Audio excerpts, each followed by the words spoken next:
चौधरी भगत सिंह जी पूनिया गांव के सरपंच साहिबान धांगड़ से विशेष रूप से आशीर्वाद देने के लिए आए हुए चौधरी शिव चरण सिंह जी चरना, सुशील कुमार जी बिश्नोई, चौधरी कृष्ण कुमार जी बुडानिया, चौधरी चंद्रभान जी खरबास, एक ही बात है पसवान खरबास तो आस पड़ोस से और खाबड़ा से आए हुए पिता तुल्य समानित बुजुर्गों, नौजवान साथियों, हरदिल अजीज प्यारे बच्चों, मेरे से पूर्व वक्ताओं ने सभी बातें आपको विस्तार से एक एक करके बताने का काम किया कि आज हमारा आने का उद्देश्य क्या है, पर्पज क्या है। और आप भी भली भांति जानते हैं कि जो जीत और मेहनत आपने पिछले लोकसभा चुनाव में की, कांग्रेस पार्टी को भारी बहुमत से जिता के आज ये बहन शैलजा जी को हिंदुस्तान की सबसे बड़ी पंचायत में भेजने का काम किया। और उसके साथ साथ मेरे से पूर्व वक्ताओं ने जो 2-2.5 महीने के बाद में विधानसभा चुनाव आएंगे, उसके लिए भी आपसे सहयोग, समर्थन और आशीर्वाद की अपील की।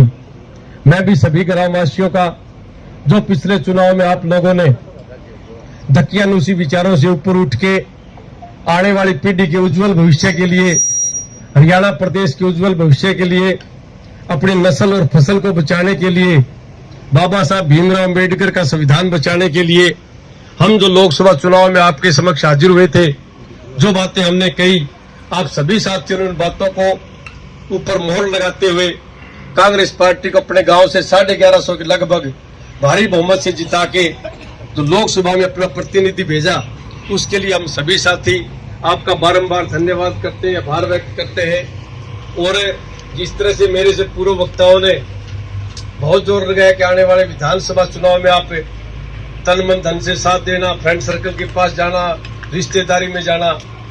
और टारगेट में खाबड़ा गांव का मैं मिजाज समझ नहीं पाया। पिछले 5-6 दिन पहले मैं आया था तो मैंने जोर तो लगाया, लेकिन फिर मैंने शर्माते थोड़ा कह दिया। लेकिन जो खाबड़ा गांव का जो मिजाज इस बार मैं देख रहा हूँ, ये तो 2000 का टारगेट दे रहे हैं। खाबड़ा गांव का कितना भी बड़ा टारगेट हो, खाबड़ा गांव हमेशा उसको अचीव करने का हर संभव प्रयास करता है। और मुझे आशा उम्मीद है कि खाबड़ा गांव का प्रत्येक वासी अपने बूथ भी संभालेगा, अपने वार्ड संभालेगा, गांव संभालेगा। और इसके साथ साथ पूरे विधानसभा क्षेत्र में जहां भी उसकी जानकारी है, रिश्तेदारी है, फ्रेंड सर्कल है, मिलने वाले हैं, चुनाव के दौरान कैंपेनिंग करेगा और एक एक वोट के लिए जी तोड़ मेहनत करेगा। क्योंकि खाबड़ा गांव भट्टू ब्लॉक को बहुत ज्यादा प्रभावित करता है। भट्टू मंडी में जब भी जिक्र चलता है राजनीति का, तो वो सारी बात खत्म होने के बाद में पूछते हैं कि खाबड़ों के माहौल है। जब खाबड़े गांव की जो हवा चलती है, जो 27-28 गांव भट्टू ब्लॉक के हैं, उनको आपके गांव की हवा प्रभावित करती है। इसलिए खाबड़ा गांव के प्रत्येक साथी की जिम्मेवारी भी और गांव से थोड़ी ज्यादा बनती है। और आप जिस तरह से आपकी कार्य प्रणाली दिख रही है, आपका जोश दिख रहा है, मुझे यकीन, विश्वास और भरोसा है कि जब भी चुनाव होंगे आप जी तोड़ मेहनत करके भारी बहुमत से फतेहाबाद विधानसभा से अपना प्रतिनिधि चुन के हरियाणा विधानसभा में भेजने का काम करेंगे। क्योंकि आप भली भांति जानते हैं, मौजूदा सरकार कभी भी हमारी हमदर्द नहीं हो सकती। जिस तरह चाहे केंद्रीय बजट की बात हो, चाहे कल मुख्यमंत्री का फतेहाबाद के अंदर आगमन हो। केंद्रीय बजट की बात थोड़े शब्दों में करूं तो आज हरियाणा प्रदेश के 3 मंत्री केंद्र के अंदर है, लेकिन वित्त मंत्री ने कहीं भी हरियाणा का नाम लेना भी मुनासिब नहीं समझा, कहीं भी कोई नई घोषणा नहीं करी। हम सोच रहे थे कि फतेहाबाद को रेल लाइन से जोड़ेंगे या और भी बहुत सी कोई औद्योगिक घोषणा करेंगे, या और हमें कोई जो जन सुविधाएं मिलनी चाहिए केंद्र सरकार से, उनकी घोषणाएं होंगी। लेकिन उन्होंने सिर्फ बिहार और आंध्र प्रदेश के सिवाय किसी का कोई नाम लेना मुनासिब नहीं समझा। इनकी एक चाल है, दोस्तों को पटा के रखो और किसी तरह अपनी कुर्सी बचा के रखो। इनका देश से, प्रदेश से, विकास से इनका कोई लेना देना नहीं है। और इसी तरह से कल मुख्यमंत्री फतेहाबाद के अंदर एक प्रगति रैली करने के लिए आए थे। आधिकारिक तौर पे मुख्यमंत्री नायब सिंह सैनी का ये पहला दौरा था। चुनाव के दौरान आए, उस टाइम वो चुनाव कैंपेनिंग के लिए आए थे, लेकिन ये आधिकारिक दौरा था तो लोगों को बड़ी उम्मीद थी फतेहाबाद विधानसभा के साथ साथ फतेहाबाद जिले के लोगों को भी कि भारी भरकम घोषणाएं करेगा, बहुत कुछ हमें देके जाएगा। और बीजेपी वाले भी पिछले हफ्ते 10 दिन से बड़ी बड़ी बातें कर रहे थे, मेडिकल कॉलेज जाएंगे, 4 लाइन बनाएंगे, औद्योगिक की घोषणा कराएंगे, और भी बहुत सी बातें कर रही थी। और मैं भी आशावान था कि चुनावी समय है, मुख्यमंत्री कुछ ना कुछ तो करके जाएंगे। लेकिन जिस तरह से मुख्यमंत्री का कल का भाषण सुना, उसके शब्द कोश देखे, तो मुझे ये लगता है कि मुख्यमंत्री अभी मानसिक तौर पे तैयार ही नहीं है। अभी तो मुख्यमंत्री बन गया कि वो अभी तक पूर्व मुख्यमंत्री मनोहर लाल खट्टर की छत्र छाया से बाहर नहीं आ चुका है। वो अपने आप को विधायक ही समझता है अभी तक। वो कल बात कर रहा था कि हमें बिजली के जो ढीले तार है उनको ठीक कराएंगे और फतेहाबाद के वार्ड 13-14 में बूस्टिंग स्टेशन लगाएंगे। अब ढीले तार ठीक करना, वोल्टेज कम होती है उसको ठीक करना, ये तो निरंतर प्रशासनिक सुधार का काम है। ये तो एसडीओ जेई एक्शन लेवल की बात है और ये निरंतर होते रहते हैं। और बूस्टिंग स्टेशन अगर कोई विधायक या जिला परिषद का मेंबर या एमसी बात करे तो बात जचती है। मुख्यमंत्री को कम से कम वाटर वर्क्स की बात करनी चाहिए थी, लेकिन वो तो बूस्टिंग स्टेशन और खंबे से ऊपर नहीं आया। इसलिए मुझे कहने पर मजबूर होना पड़ा कि मुख्यमंत्री मानसिक तौर पर तैयार नहीं है कि हरियाणा प्रदेश का मुख्यमंत्री है। अगर वो मानसिक तौर पर तैयार होता तो हुड्डा सेक्टर के अंदर और अल्फा सिटी में आम जनमानस कई सालों से मांग कर रहे हैं कि हमें नहरी पानी मिलना चाहिए, नया वाटर वर्क्स बनना चाहिए, उसको हुड्डा सेक्टर के लिए वाटर वर्क्स की घोषणा करनी चाहिए थी। और जिस तरह से पीली मंदोरी के लोग पिछले कई दिनों से वहाँ पे 33 केवी सब स्टेशन बिजली घर की मांग कर रहे हैं, लेकिन उन बातों पे वो गया नहीं। वो सिर्फ खंबे और बूस्टिंग स्टेशन तक रुक के रह गया। और हमारे जनप्रतिनिधि ने 42 मांगे वहाँ पे रखी, उनकी तरफ उसने देखना भी मुनासिब नहीं समझा। लेकिन जब भाषण समाप्ति की तरफ था, फिर हमारा विधायक कान में जाके उसको कहता है कुछ तो करके जाओ, नहीं तो मैं क्या उड़ामा दूंगा। फिर उसने ले दे के 10 करोड़ की घोषणा करी। और मुझे लगता है इनकी कार्य प्रणाली को देखते हुए वो 10 करोड़ भी घोषणा रह जाएगी, आना जाना कुछ नहीं है। ये घोषणा बड़ी बड़ी करते हैं, क्योंकि 1 साल पहले पूर्व मुख्यमंत्री मनोहर लाल खट्टर ने विधुर पेंशन की घोषणा करी थी, लेकिन 1 साल के अंदर उसके अंदर कोई प्रोग्रेस नहीं है। ये सिर्फ घोषणा करके हमें गुमराह करने का प्रयास करते हैं। इन लोगों को आपको सजग और सावधान रहना पड़ेगा। और जब चुनाव आएंगे तो ये बीजेपी वाले षड्यंत्रकारी लोग हैं, ये आपके सामने नकाब की तरह चेहरा बदल बदल के आएंगे, हर तरह से आपको गुमराह करने का प्रयास करेंगे। जातिवाद का जहर घोलेंगे, धार्मिक जहर घोलेंगे, बड़े और छोटे का जहर घोलेंगे, क्योंकि इनकी चाल है। जहां भी ये जाते हैं वहां पे ये कोई ना कोई इस तरह का मुद्दा लोगों के बीच में फूट डालने वाला काम करते हैं। इनकी एक चाल है। अगर ये जम्मू कश्मीर में जाएंगे तो जम्मू कश्मीर पंडितों की और नॉन पंडितों की बात करेंगे, और जब ये पंजाब में जाएंगे तो गुरु ग्रंथ साहब की बेअदबी की बात करेंगे, और जब ये यूपी में जाएंगे तो हिंदू और मुसलमान की बात करेंगे, और जब ये बिहार में जाते हैं तो यादव और कुर्मी की बात करते हैं, और जब बंगाल में जाते हैं तो रोहिंग्या मुसलमान और मुसलमानों की बात करते हैं, और दिल्ली और चंडीगढ़ जैसे बड़े शहरों में जाते हैं तो शहरी और ग्रामीण की बात करते हैं, और हरियाणा में आते हैं तो बहुत जात पात का जहर घोलते हैं, और जब किसानों के पास जाते हैं तो छोटा किसान और बड़े किसान की बात करते हैं। इनका एकमात्र उद्देश्य है किस तरह से लोगों को गुमराह करके उनके अंदर फूट डाल के हमारी राजनीतिक रोटियां सेकने का हम काम करें। इसलिए बुजुर्गों, नौजवान साथियों, ये आने वाला विधानसभा चुनाव हमारे आने वाली पीढ़ी के लिए, हमारी नस्ल और फसल के लिए, हरियाणा प्रदेश के उज्जवल भविष्य के लिए बहुत ही महत्वपूर्ण चुनाव है। सभी साथी अपने छोटे मोटे विचारों को भुला के, रस्से बोरे की लड़ाई को भूल के, गली मोहल्ले की लड़ाई को भूल के एक साथ होके और अपने जनप्रतिनिधि यहाँ से चुनने का काम करें।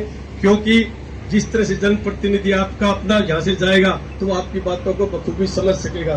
सरपंच साहब कह रहे थे कि हमें वचन दो, भी कोई छोटा मोटा है तो भी आप उसको जवाब नहीं दोगे। ये रिकॉर्ड की बात है, कोई साथी रिकॉर्ड करना चाहे तो रिकॉर्ड कर सकता है।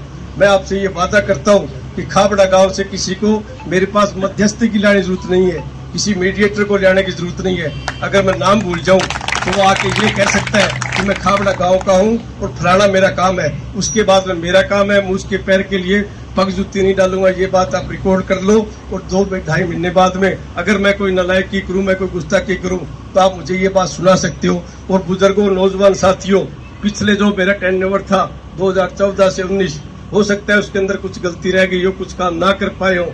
अगर मेरे से जाने अनजाने में कोई भूल चूक होगी हो तो उसके लिए मुझे माफी देना, लेकिन वोट की चोट उसके ऊपर मारने का काम मत करना, क्योंकि वोट की चोट बड़ी बुरी होती है। इसलिए सभी साथी उस गलतियों को भूलते हुए एकजुट होकर इस बार साथ देना।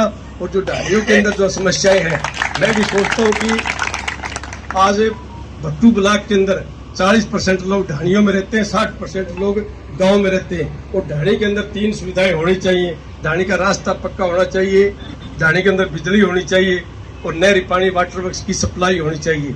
क्योंकि ना तो लाइट के बगैर काम चलता, और आजकल शिक्षा संस्थान की बसें भी प्रत्येक ढाणी में आती हैं। अगर रास्ता कच्चा हुआ तो हमारे बच्चे पढ़ नहीं पाएंगे और पानी कहीं पे खारा है, कहीं पे मीठा है, उनको नहरी पानी की सप्लाई मिलनी चाहिए। ये भी मैं आपसे वादा करता हूँ कि जब भी कोई ठीक ठाक सूत बैठेगी तो फतेहाबाद विधानसभा की कोई भी ढाणी ऐसी नहीं रहेगी जहाँ पे ये तीनों सुविधाएं ना मिले।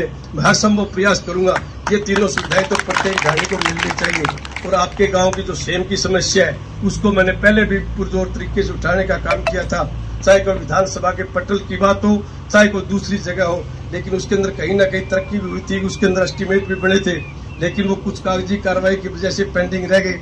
अब हमारे यहाँ पे जो ट्यूबवेल लग रहे हैं ये भी अच्छी स्कीम है, अगर ये निरंतर चलते रहे तो उससे हमें कुछ ना कुछ छुटकारा सेम से मिल सकता है। मेरे तो इस मंच के माध्यम से सरकार से मांग है कि उस ट्यूबवेल को आप 24 घंटे निरंतर बिजली सप्लाई से जोड़े और वहाँ पे कौशल रोजगार के तहत एक लड़के को रोजगार दे ताकि वो बच्चा उसको 24 घंटा चला सके। अगर हम किसी के खेत के अंदर ट्यूबवेल लगाएंगे और उस किसान की ड्यूटी लगाएंगे तो शायद वो हो सकता है ड्यूटी ना दे पाए, क्योंकि किसान एक सामाजिक व्यक्ति होता है, उसके भी सामाजिक काम होते हैं, वो इधर उधर जाना पड़ सकता है। लेकिन अगर कौशल रोजगार के तहत एक आदमी की ट्यूबवेल पे ड्यूटी लगेगी तो 24 घंटा बिजली सप्लाई होगी, तो इनसे हमें कहीं ना कहीं राहत मिलेगी। या तो ये 2-3 महीने में कर देंगे, नहीं तो 3 महीने के बाद में जब अपना समय आएगा तो इन सभी बातों का विस्तार से गहराई सोचते हुए सभी बातों का निवारण करने का काम करेंगे। और जो भी हमारी छोटी मोटी और समस्याएं हैं उन समस्याओं को रहने नहीं देंगे। आप चिंता मत करिए, मैं आपकी भली भांति जानता हूँ। और जो हमारी एक मेडिकल कॉलेज की घोषणा थी मुख्यमंत्री कल करनी थी, ये मेडिकल कॉलेज हमारे लिए आने वाली पीढ़ी के लिए जीवन मरण की रेखा है। ये मेडिकल कॉलेज अगर यहाँ पे बनेगा फतेहाबाद जिले में तो बहुत से डॉक्टर यहाँ पे बन के जाएंगे। और हम भी प्रयास कर रहे थे मेडिकल कॉलेज जिला मुख्यालय पे बनना चाहिए, डिस्ट्रिक्ट हेडक्वार्टर बनना चाहिए। अब इन्होंने टवाड़ा के रसूलपुर गांव में लगा दिया, जहाँ पे ना तो कोई आने जाने का साधन है, ना तो कोई बच्चे जा सकते हैं। अगर बेटियां वहाँ पे MBBS करेंगी तो उनको आने जाने में दिक्कत है, और सुरक्षा के लिहाज से वो जगह ठीक नहीं है। मैं सोचता हूँ कि अगर ठीक ठाक रहा ये इसी तरह मामला चलता रहा, जो 200 बेड का जो हमारा हॉस्पिटल फतेहाबाद में बन रहा है उसके पास में 10 एकड़ जमीन रिक्वायर करके हर संभव प्रयास करेंगे कि फतेहाबाद के अंदर मेडिकल कॉलेज आना चाहिए। लेकिन ये मेडिकल कॉलेज शुरू में यहीं पे प्रस्तावित था, हमारे विधायक की नालायकी की वजह से, नासमझी की वजह से, जिसको विकास की विकल्प नहीं पता, उसको नहीं पता कि मेडिकल कॉलेज की क्या अहमियत होती है, क्या इसकी इम्पोर्टेंस होती है। इसी तरह से आज जो हमारा विधायक है ये 2004 से लेकर 2009 तक भी विधायक था। उस समय भुन्ना शुगर मिल जो हरियाणा की सबसे बड़ी भुन्ना शुगर मिल थी, उसको भी सरकार ने औने पौने दामों पे मात्र 42 करोड़ बेचने का काम किया था। उस टाइम भी मैंने विधायक को फोन करके कहा था कि आप जाके CM की कोठी के आगे उसको चेतावनी दो, अगर आप मील बेचोगे तो मैं यहाँ पे मरण व्रत रख दूंगा, ये मील में बिकने नहीं दूंगा। तो किसी भी मुख्यमंत्री की ताकत नहीं होती कि विधायक की वो अनदेखी करे, लेकिन इसने तो कहीं कोई नाम ही नहीं लिया और औने पौने दामों में बिकी। अगर वो मील बंद पड़ी रहती तो जब कभी अच्छा समय आता तो हम उसको चलाते और वो मील भी हमारे फतेहाबाद जिले में विकास के मामले में मील का पत्थर साबित होती। और भी हम बहुत सी बातें आने वाले समय में जब भी अच्छा समय आएगा, मेरे दिमाग में इस तरह बहुत सी योजनाएं हैं ताकि जब भी कोई ठीक ठाक समय आए तो बधाई लेने का काम करें। और बधाई लेने का एक ही काम है, जनता के दुख सुख में शामिल होए, उनकी मांगों को माने, उनके काम करें, ताकि 15-20 साल के बाद में जब आम जनमानस अपने अपने विधायकों की तुलना करता है तो फिर वो अच्छे और माड़े की एक दूसरे से तुलना होती है। तो अच्छा काम करता है उसको अच्छा बताते हैं, जो निकम्मा काम करता है उसको निकम्मा बताते हैं। तो मैं भी सोचता हूँ थोड़ी बधाई ले लें, लेकिन ये बधाई तभी संभव होगी जब सभी साथी मिलजुल के आने वाले विधानसभा चुनाव में डट के साथ दोगे और अपना जनप्रतिनिधि भेज के हरियाणा विधानसभा भेजने का काम करोगे। एक बार यहाँ पे बुला के जो मेरा मान सम्मान बढ़ाया, जो इज्जत बख्शी, उसके लिए मैं तहे दिल से प्रत्येक गाँववासी का आभार व्यक्त करता हूँ। और चौधरी भगत सिंह पूनिया जी ने जो हमें आपस में मिलने का मौका दिया, चौधरी भगत सिंह पूनिया जी का भी मैं हार्दिक तौर पे आभार व्यक्त करता हूँ, धन्यवाद करता हूँ। जय हिंद।